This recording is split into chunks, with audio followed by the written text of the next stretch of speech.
Hello everyone. This is Tobi from the Phuket Meditation Center, and you're listening to the Dharana Meditation Podcast. Let's sit together, calm the busy mind, and explore topics concerning character development, meditative training, and deeper self-knowledge.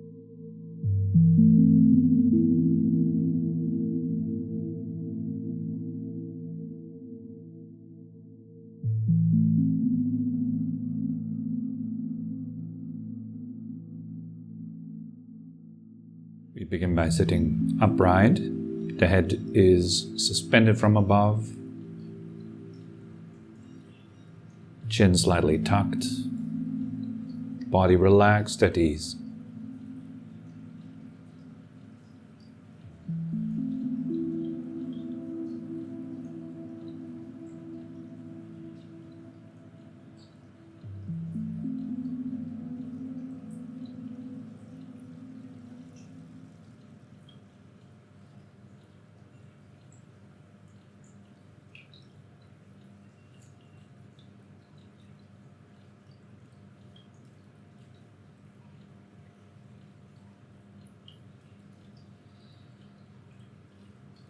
Breathing in, you can feel that your skeleton is lifted through the crown very gently, as if you're hanging from the ceiling.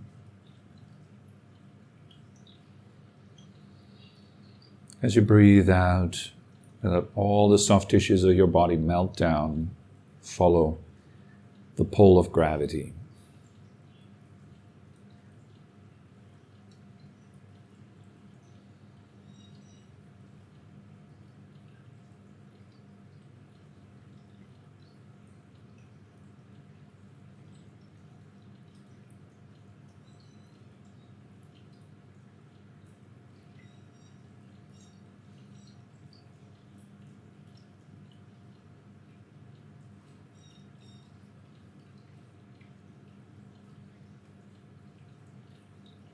Let your breathing be comfortable. Make it comfortable.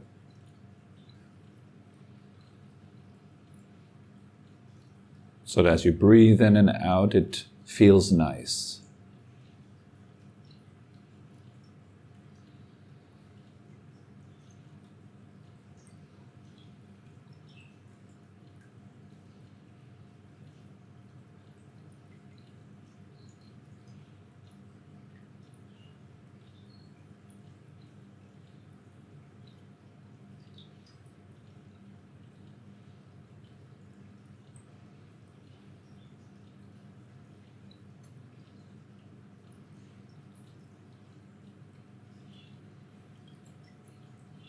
So as you keep your body upright, relaxed and still, and the breathing comfortable, you'll notice eventually that the breath slows down by itself and it sinks a little bit deeper into the body. So instead of breathing from the chest, as we usually do, begin breathing from the solar plexus and eventually from the abdominal region, from the belly.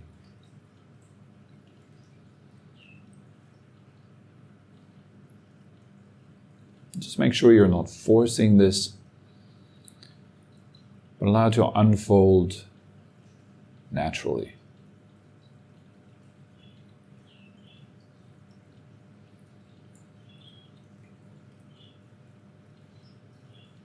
You might be wondering what would give it away that you aren't forcing it. It's just being really uncomfortable with your breathing. So your first priority is to breathe in a way that feels nice.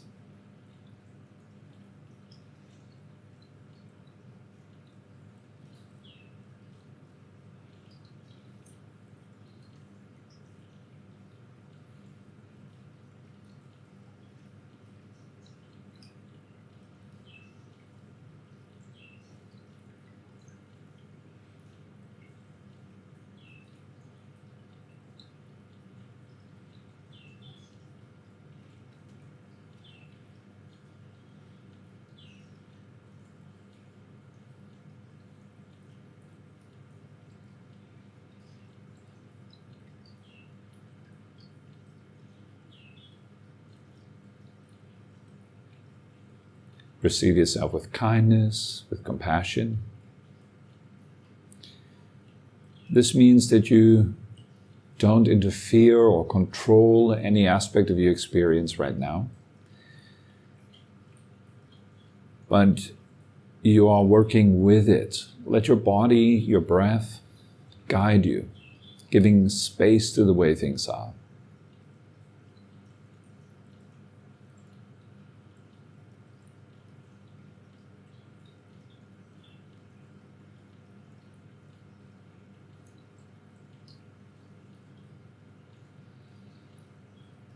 One of the aspects of kindness is that you liberate yourself from control.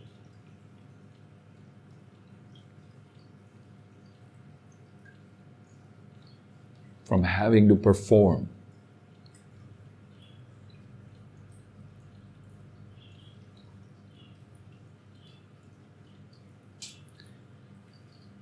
From not feeling good enough, or that you're doing not good enough.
Posture is upright, relaxed, still.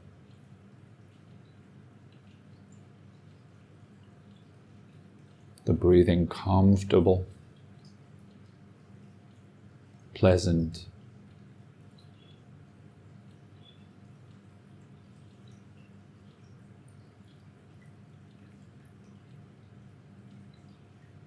And the attitude is kind, caring.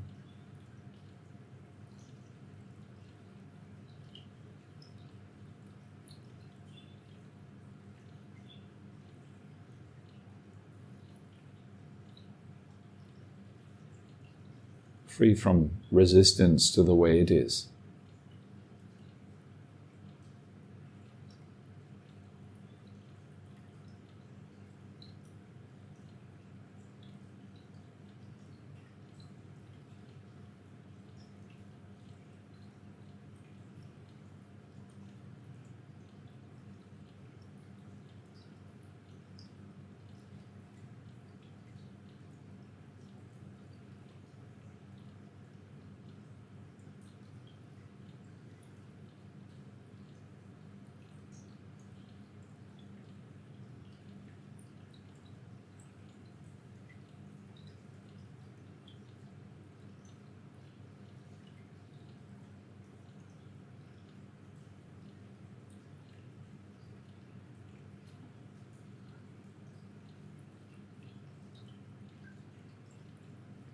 I want you to bring your attention up into your head. It might anyways already be there. As you breathe in, really feeling the brain, the face, just the entire head. And while you're breathing out, allow whatever tension there may be to soften.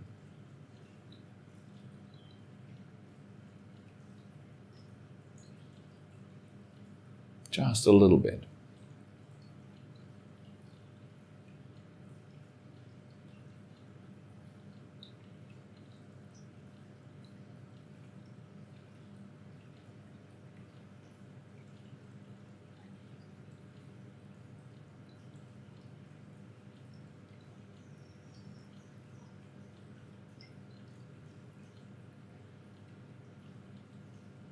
Softening the eyes, the forehead.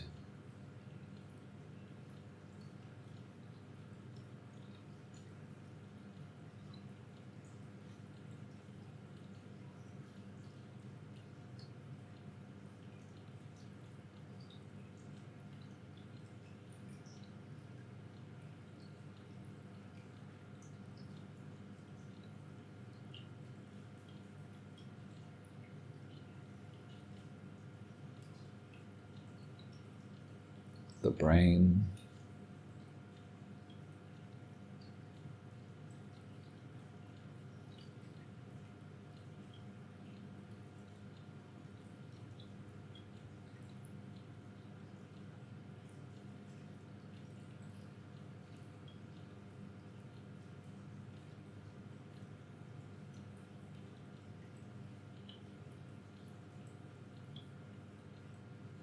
As if with each out-breath, your head is melting a little bit.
And I want you to pay attention to how nice it is when you let go of some of the tension.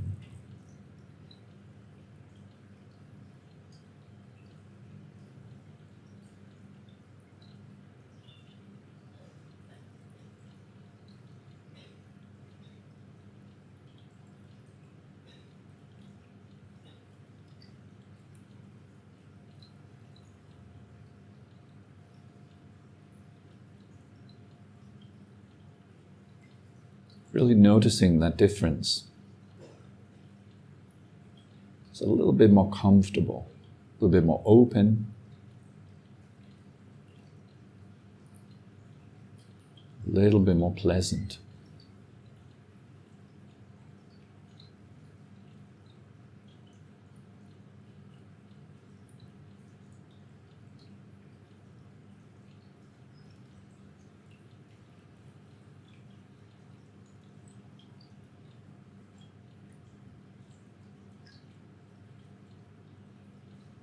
This is a natural guiding system in your body.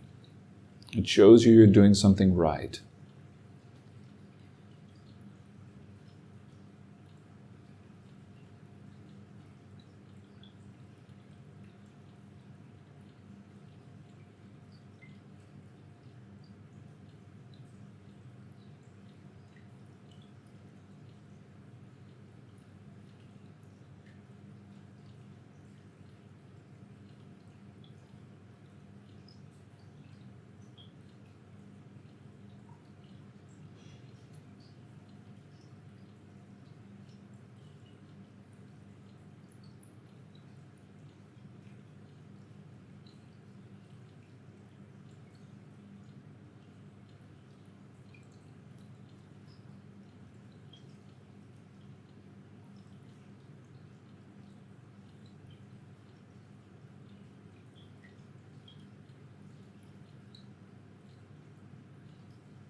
And this is exactly the skill that you should cultivate. Recognizing tension and allowing it to melt as you breathe out.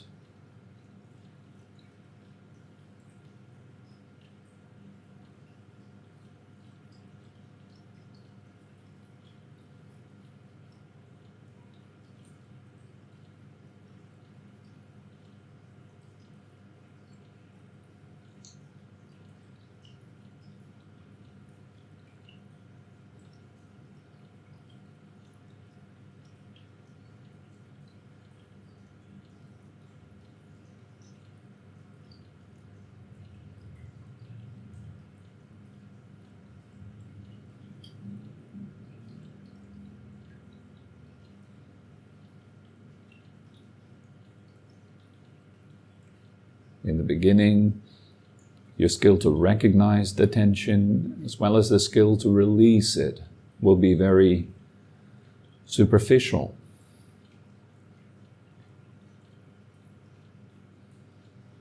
But as you keep exploring, as you keep your attention there,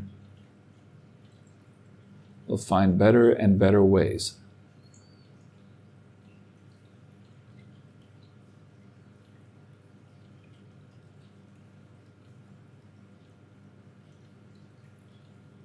to soften, to let go, to dissolve.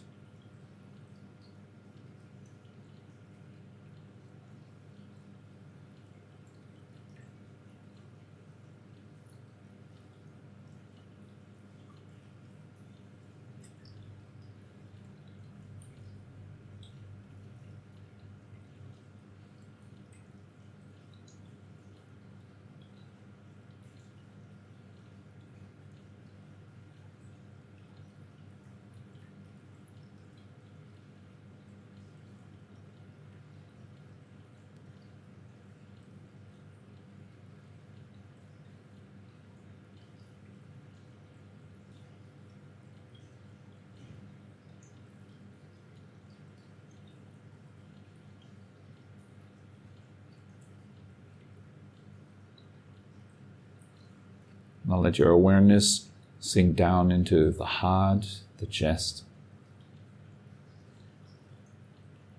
Just feeling that area as you breathe in.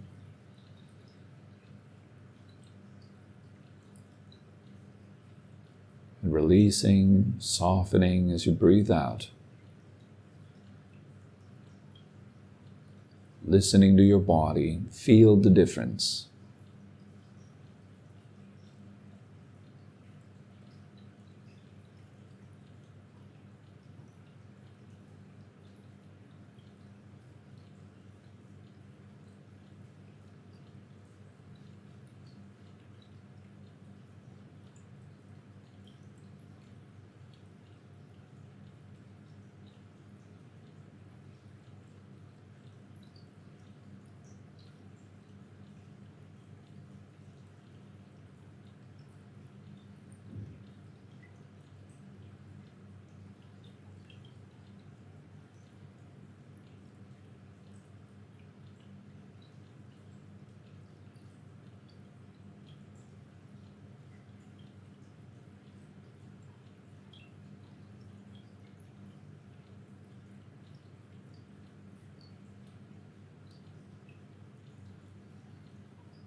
After a while of doing this, you may also feel or understand that the release of tension, the softening, happens by itself.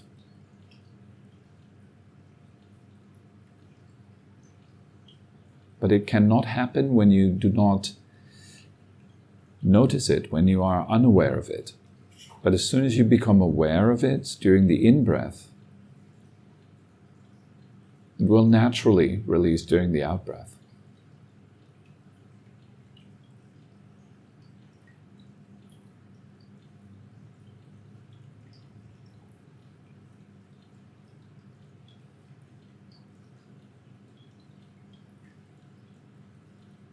This can show you that release is not something that you can force. It's the opposite of it. It's the opposite of controlling.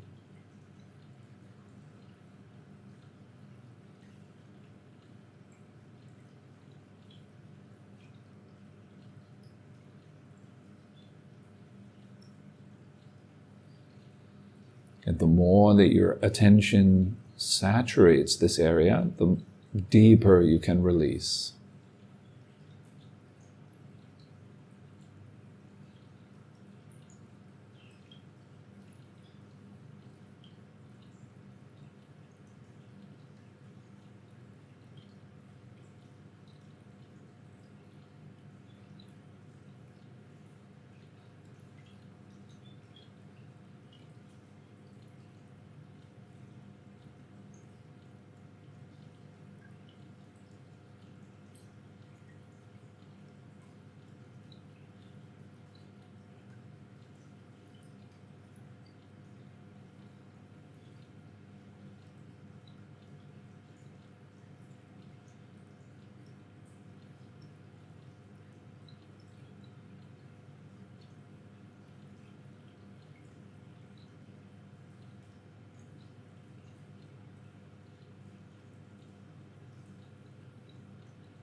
And again, your body is telling you exactly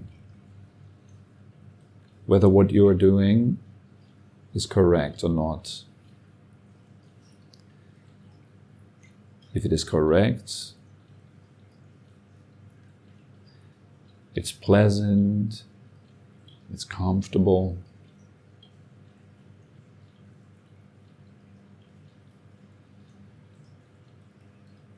And if it is incorrect, then tension is increasing.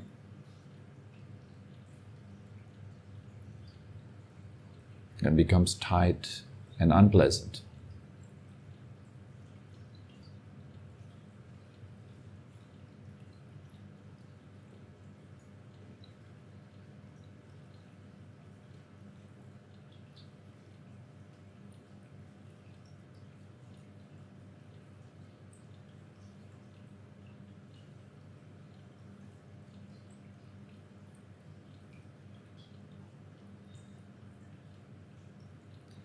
So most of the teachings and the guidance actually come from your own body.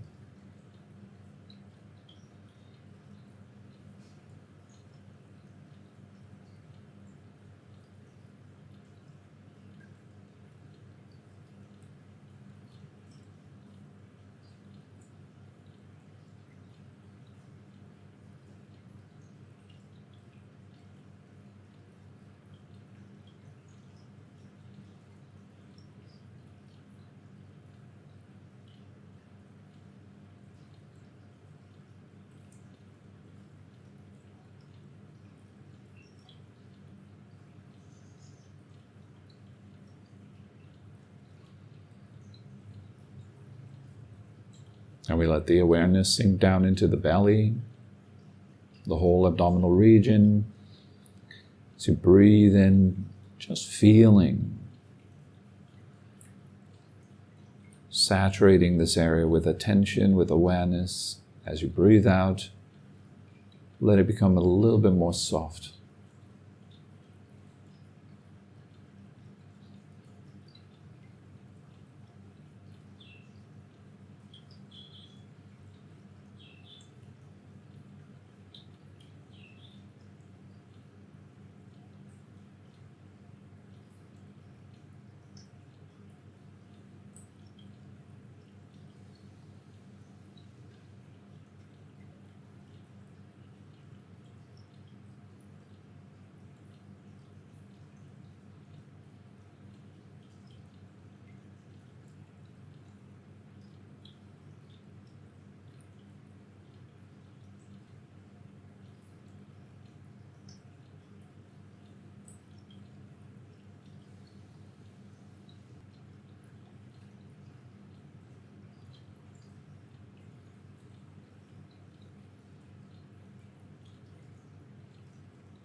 Now as we breathe in, feeling the entire body, breathing out, softening, releasing the entire body.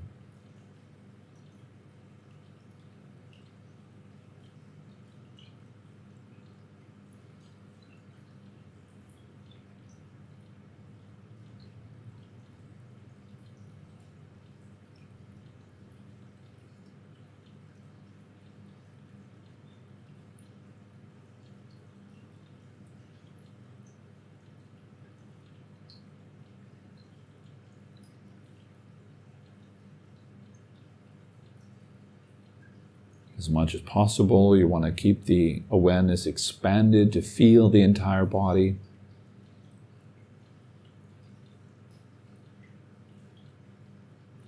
And then just going with the result, the release, the softening.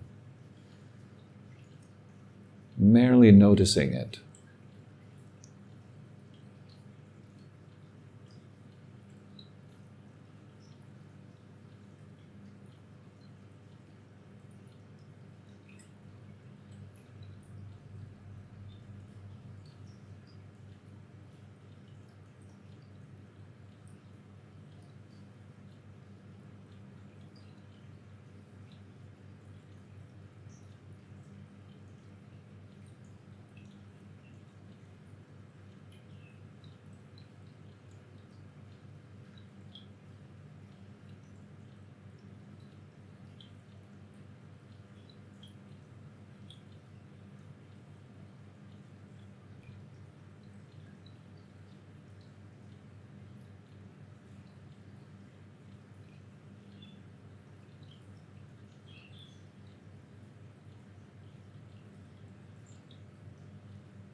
Now, once the body is thoroughly settled, the breathing, the energy, the sensations, everything is calmed down. Then we just rest with simple mindfulness of breathing. As you breathe in, you know that you're breathing in. As you breathe out, know that you're breathing out.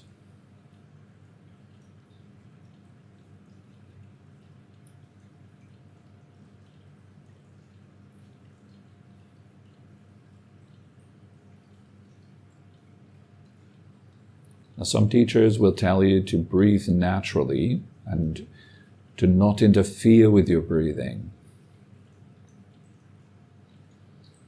While that is correct, it's often misunderstood, and then people try to not do anything to their breath. They develop this kind of anxiety of trying to not interfere with their breathing. So in order to help a little bit on this front, I suggest to breathe in a way that feels good. Just keep that up. It's not about not interfering at all with your breath.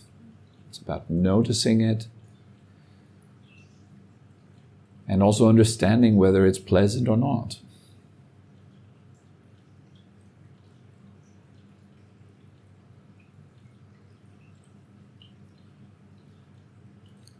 By that, to understand what causes it to be pleasant. What am I doing that makes the breath feel nice? I'll do more of that.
If you like, you can even play with a couple of perceptions.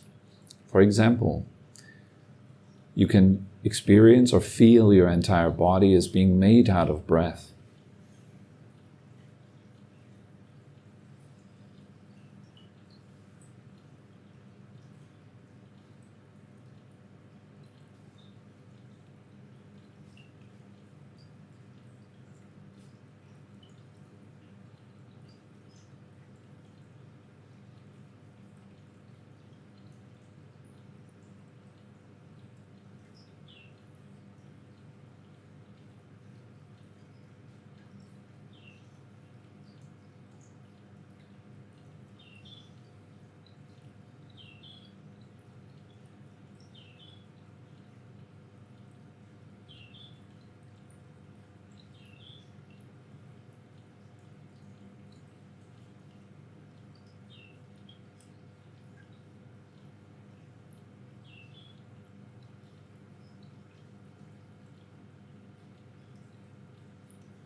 Or you can tap into the expansion of the breathing and the sinking as you breathe out.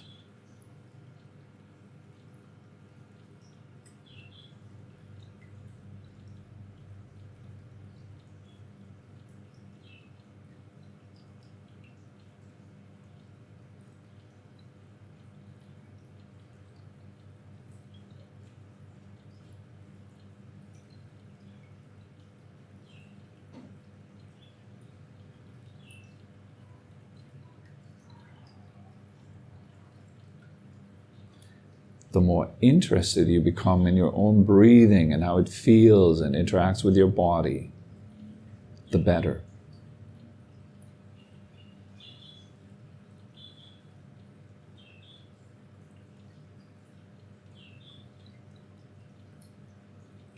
So you can ask yourself, what about this breathing do I find interesting?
Gently keeping the breath in mind, not forgetting it.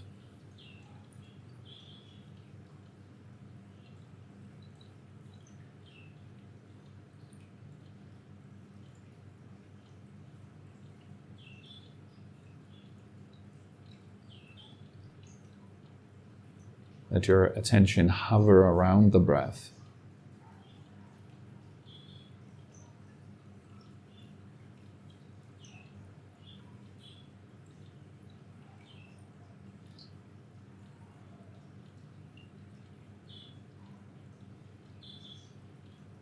So that the breathing comes into the foreground while everything else fades into the background.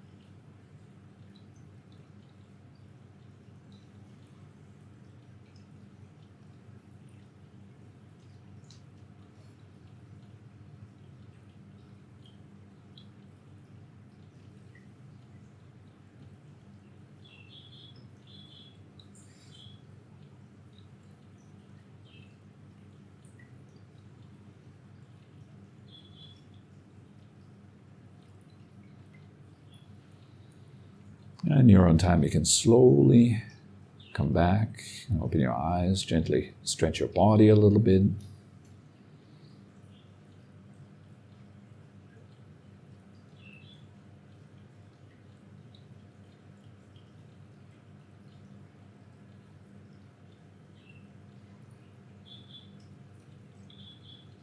Good morning, everyone.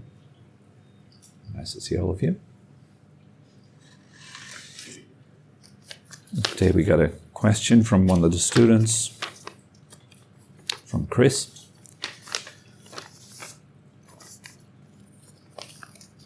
I'm just going to read it out. Regarding the idea of right view, I'm uncertain. I don't want to be fixed in any particular view. Maybe that's the real right view. The same goes for preferences. They can easily be misunderstood. Even non-duality feels like one of the most dualistic statements. It seems that the human mind is always splitting things into two opposing sides. Language often reaches a point of paradox. Yes and no, both and neither. How can that be? What is truth? These questions to me aren't just intellectual puzzles. Shifting back to a more practical matters, I really enjoyed how you guided the meditation. But when we moved into a more concentrated focus on the breath, I started to feel uncomfortable. It's like becoming fully conscious of my breathing triggered a subtle sense of control. It's strange because breathing is such a natural process, yet I found myself involuntarily interfering and manipulating it. Do you have any thoughts on this? Does it have to do with making the breath an object of concentration? And he puts that in quotes. Any advice?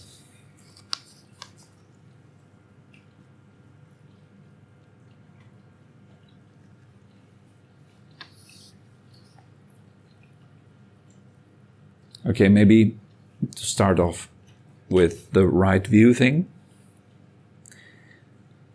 Perhaps some of you know that the Buddha gave this Noble Eightfold Path as a summary of the entire path. The Buddhist path can be summarized in the Noble Eightfold Path. And each one of those points on the path, or those steps, they begin with the word right. It's very often translated as right view, right intention, right speech, right action, right livelihood, right effort, right mindfulness, right samadhi would be the last one, but it's very often translated as right concentration, which I think is a little bit of a problem. Using the word concentration, it doesn't quite hit it. And for most people, that would suggest this kind of tense focus on something. But let's start with right view. And the word right, which can perhaps seem to some people to be some sort of, the Buddha's path is better than others. It's the right path, whereas other paths are wrong. But this is not the intention here. The intention of right, as it's called in Pali, is samma, which means something like perfect or correct.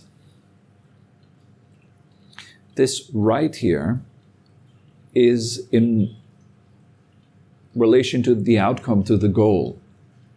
If you want to go to Phuket airport, then there's a right way to do that. Would you agree with this? It's not that we say that this is the only way to go to Phuket airport is this particular route. But there is many right ways to get to Phuket airport. But whether it's right or not, you can only actually say when you have arrived at Phuket airport. Then you can know that that was the right path. It's right in relation to its outcome, not in comparison to other paths, claiming to be superior over others or something like this. Simply means it's functional. It's correct. It leads to the correct outcome, to the correct result. Hence, it's the right cause. Yes?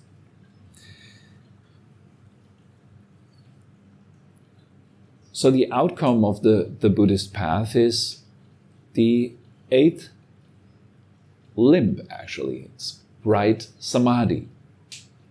That's the last limb that he mentions. It's right samadhi. And it is in the deepening of the experience of that samadhi that particular liberating insights are made. Those insights liberate us from suffering, from stress, from being burdened, from fear, from hope, from anxiety. In short, from suffering. The Buddha uses the word dukkha, that which is hard to bear. It's translated as suffering. So what we do here, The purpose of what we're doing is the liberation of suffering. It's for the end of all stress. And that doesn't imply the end of all inconveniences.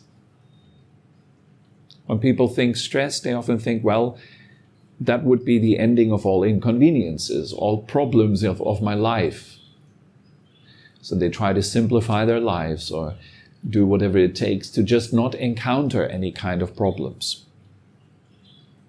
And then that's their practice of the path. They go to an isolated place, they live simply, connected with nature, meditating a bit every day, just having a simple, pleasant life. They're not impinged upon, they're not disturbed in that quietude. So they quickly think, well, I don't suffer. Obviously, there's more to that.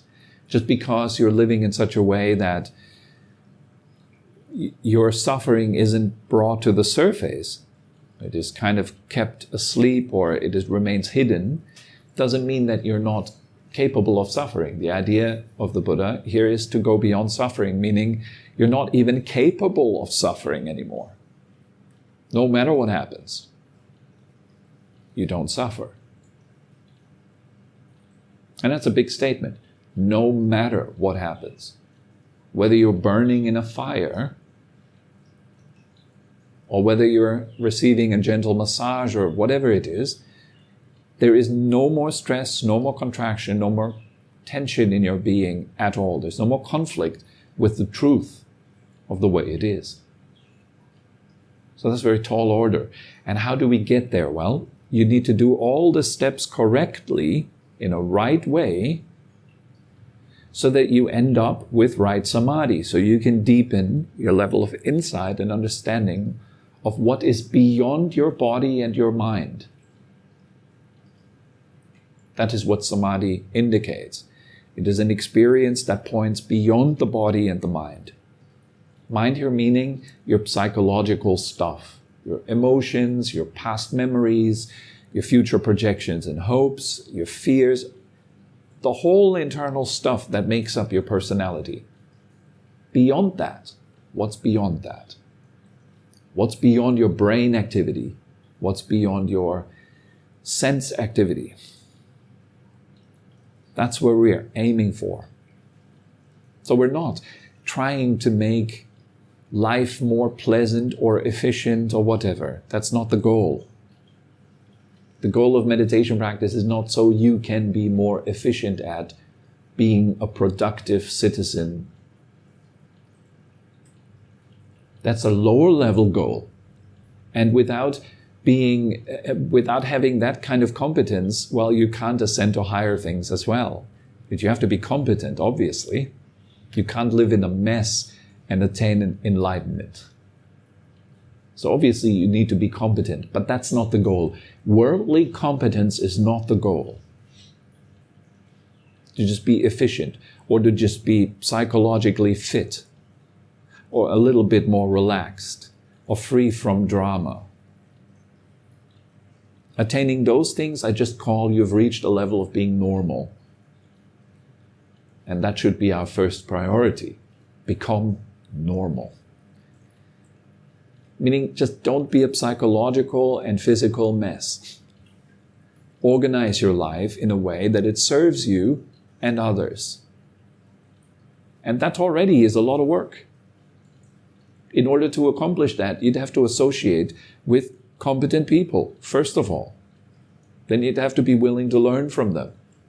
Then you'd have to be willing to release everything that doesn't serve you anymore. So that means you'd have to regard yourself as important enough to make effort for, as valuable enough to make effort for. If that's already lacking, well, why would we make any effort for ourselves? Why would we clean up our mess? Why would we stop doing what's harmful and cultivate what's beneficial?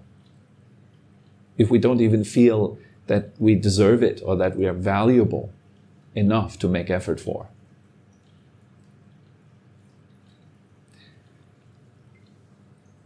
Here, maybe you can think of right as functional. Functional pertaining to a particular outcome. Does what you do lead to where you want to be? So it's a very simple and efficient question. Ask yourself that. Is what I'm currently doing leading me to where I want to be? And very quickly you will find, no. A lot of what I'm doing is leading me in other directions. Oh, and first of all, I don't even know what I want. I have some vague ideas of happiness, some imagination of how that might look like, perhaps a bit more money, perhaps a bit better relationships, perhaps a bit more simplicity, I don't know, something vague. It's usually about some stuff changing, better body, better health, something like that. But not quite sure exactly what I want. What does your heart of hearts desire? What does your soul want? And that's simple. It wants you to be happy. But what is happiness? Does it simply mean to have a great time, to skip and sing?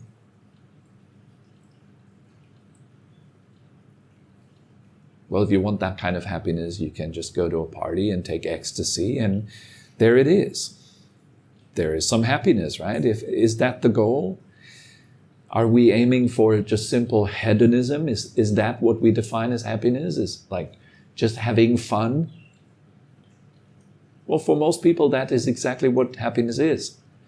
It's just being entertained, being well entertained. And you might prefer different entertainments. Maybe you like watching movies, maybe you like being on a yacht.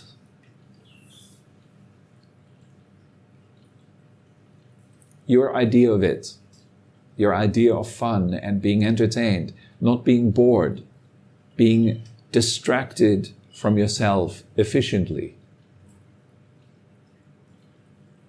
But that's obviously, that can't be it, right? Otherwise, then people who live on this earth who have all those options, they would be perfectly happy, they'd be perfectly liberated and enlightened, they would be beyond suffering. But that's not the case. People who have all the possibilities, that they could do anything they wanted, they have all the money, they have all the power, and yet they're not satisfied, they're not content. So happiness must have something to do with contentment and with freedom. The freedom from the possibility that you could suffer.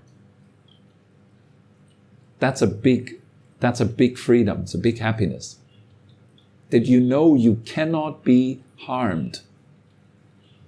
As long as you know deep down inside that regardless of how much money you have, of how much power you have, you are liable to suffering. You're capable of suffering. You cannot possibly rest.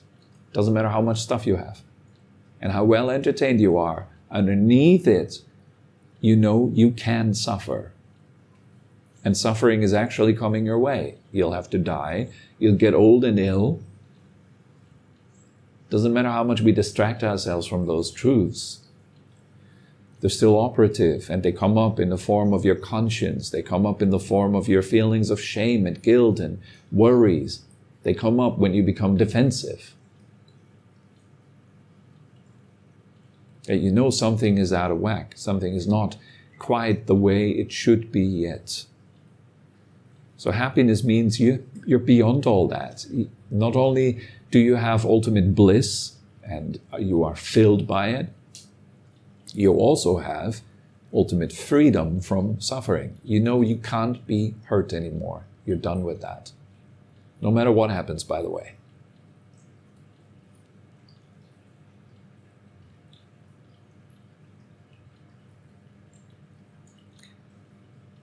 To put it shortly, what happens is irrelevant to you. Because you found who you are. And that you only find if you make that relevant. And if If you want to find that and you want to make that relevant, then what you do precedes that. Hence, right view is such an important facet, because if you do not have it, if you don't have right view, then right intention cannot arise. And then right action cannot follow. And then the results cannot show. And you might even just be slightly off. Well, it's a common misperception for Buddhists, for example, to just assume that there is no such thing as a self. The Buddha has clearly stated the body is not the self, feelings are not the self, perceptions are not the self, thoughts are not the self, and consciousness is not the self. But he did not say there is no self. So now you might take that as the Buddha just saying, well, there is no self, then that is the conclusion.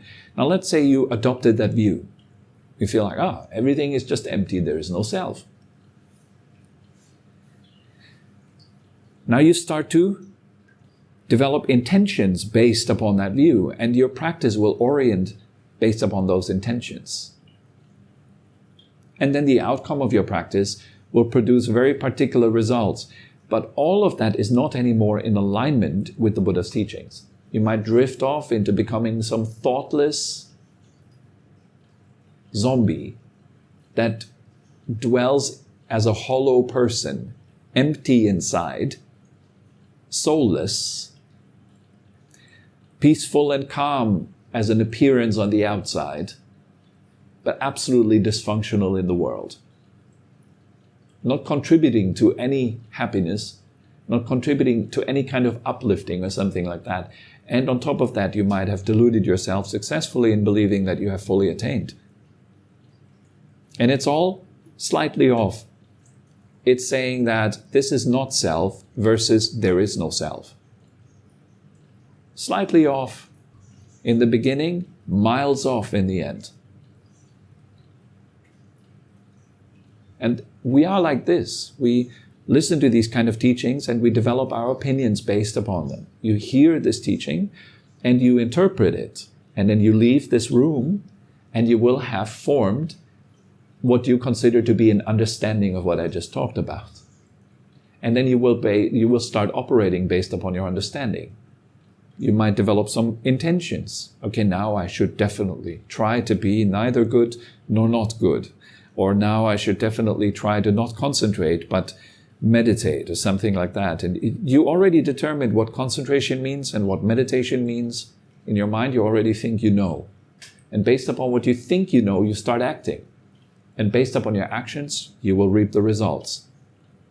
Hence, in terms of the outcome, right view is supremely important. The Buddha always called it, it's the forerunner of everything. It's the very beginning, the primary cause of this entire path, is your correct understanding of the Four Noble Truths in the case of Buddhism. It's your direct experiential understanding of the Four Noble Truths. Once you got that down correctly, then you're kind of oriented already. But you cannot gain that understanding if you read a book or you watch a video or something like that. You need a teacher that corrects you where you're wrong. You need to have plenty of discussions. You need to have somebody that has experience on this path, that can steer you in the right direction. Otherwise, if you think you can do it by yourself, you will delude yourself. As I said, a centimeter off in the beginning, kilometer off in the end. Because you never have anyone that corrects you. I also often say for that reason the path is humbling, because we have to be willing to humble ourselves to admit that I don't know. Otherwise, how can we learn? As long as we feel we know, there is no learning. You're stuck at the level of your assumed knowledge. So if you want wisdom to grow, you have to be constantly in this uncomfortable openness of unknowing, of not knowing, of being willing to explore and learn And this particularly leads me now to the second part of the question, which is concerning the breath. It's a perfect example of a wrong view in action. Maybe Chris heard at some point in his life that he should not control the breath. And he might have heard that from some authority figure. Somebody is highly respectable, that's wearing fancy clothes, with a big name. And that person said, do not control the breath. And maybe the situation was charged, was a particularly important moment. Maybe he raised his hand at some teaching when he was younger, and this impressive master said, don't control the breath. And that stuck with him, was this emotional moment. We stood out in the crowd. I'm just fantasizing right now, but this is how these things get born. There's an emotion, there is this experience, there is this authority, and boom, you have almost like a traumatized view now. It arises through a certain type of trauma, meaning it's very heavy. It is an imprint in your mind. It's like a heavy stamp.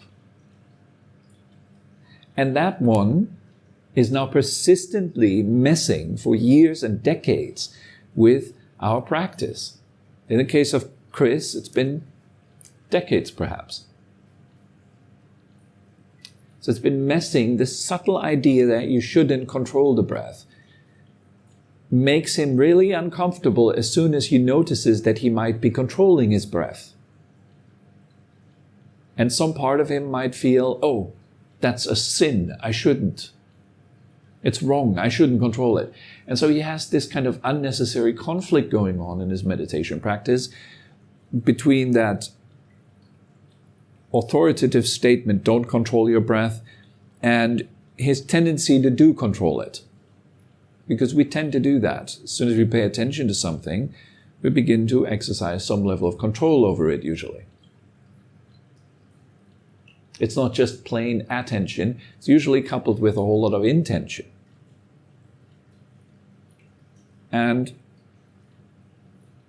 But that is now, and I'm just assuming that based upon this question, in Chris's mind that is somehow forbidden, should not do it, should not control, should be totally natural. Don't touch your breath, leave it as it is. And the mind is sneaky. If I tell you right now to not think of a pink elephant, what arises in your mind? Instantly an image of a pink elephant, as I say it, right? And it should absolutely not have yellow spots. Boom, yellow spots arise. The same thing goes for do not, under any circumstance, control your breath as you're looking at it. Now guess what your mind wants to do? It wants to control it. Mind is sneaky like that. If you tell it not to do something, it doesn't understand the word not because it's an abstraction. A negative could mean anything, right? If I say, all right, I want you to think about a non-rabbit. Now your mind is dangling in open space because it's just too much. Everything but a rabbit. What's that? Well, it could be a cloud, it could be a cheeseburger, it could be a soldier, it could be anything now. So the mind doesn't handle that well. If you say don't control, the mind doesn't understand that instruction. So I like to give the instruction differently. I say, make it comfortable. Make it pleasant. Breathe in a way that feels good. Not only does that remove this drama about don't control, it also gives you something nice to do with your breath. And because the outcome of that doing is pleasant, you naturally surrender control to it. Because it just feels good, so you only want to pay attention to it. That's the tendency that we have when something feels good. We just want to appreciate it. But if something doesn't feel good, we want to modify it, make it better, control it, exercise power over it, to make it better, right? But if something feels good, there is no need to do it. If you get that perfect massage, you don't have to interfere. You don't have to tell your therapist, like, can you please move slightly over to the left or slightly less pressure? Because it's already perfect. It's just hitting the right spot. So you can just melt and let go of control, surrender to the experience because it's just right.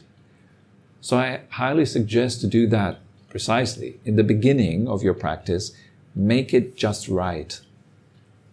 Enjoy your breath. And what does it take for you to enjoy your breath? Only your own body can give you that feedback. Your own body will tell you whether it's enjoyable or not, right? Not some authority figure. You are the authority. Your body is the authority. All you need to do is pay attention to it. And of course, as a beginner, it's difficult. We're not used to paying attention to things. Attention is all over the place, jumps around like a monkey.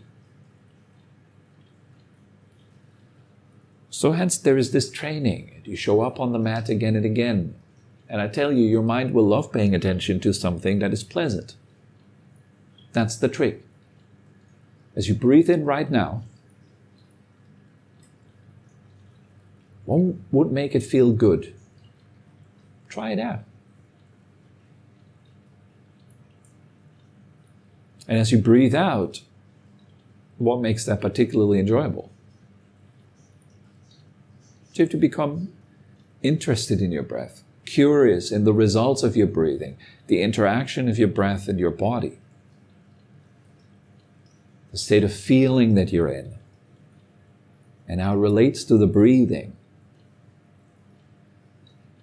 And as you get interested, you become fascinated. And then you understand, wow, I can make myself really pleasant just by paying attention to my breathing. And before you even know it, you've already stopped all control. You're just busy enjoying what is. Because it already feels great. And then that feeling of joy pulls you deeper because you're paying attention to what's nice. It pulls you in naturally. So in that way you can say follow your bliss. Not in the context of hedonism. That is incorrect. When I say follow your bliss, I don't mean, get high, go party. That's not what I'm saying. Follow your bliss means to get to know your body to such a degree where you're captivated by it. And your attention doesn't even want to move anymore. And that kind of bliss will pull you deeper into meditation. That's how it works out. Now, I'm not sure if this is going to be any help for Chris. I sure hope it is. But yeah, essentially it's about giving up this idea that you should not control the breath. To control it, make it nice. Perhaps just try that sinful thing that you're not supposed to do. Try it out. Control your breath. Make it pleasant. See if that solves the problem. All right? I guess that's enough for today. We hope you enjoyed this episode and had a meaningful time. For more information and upcoming events, head over to our website at phuket-meditation.com. Thank you very much for listening and have a wonderful day.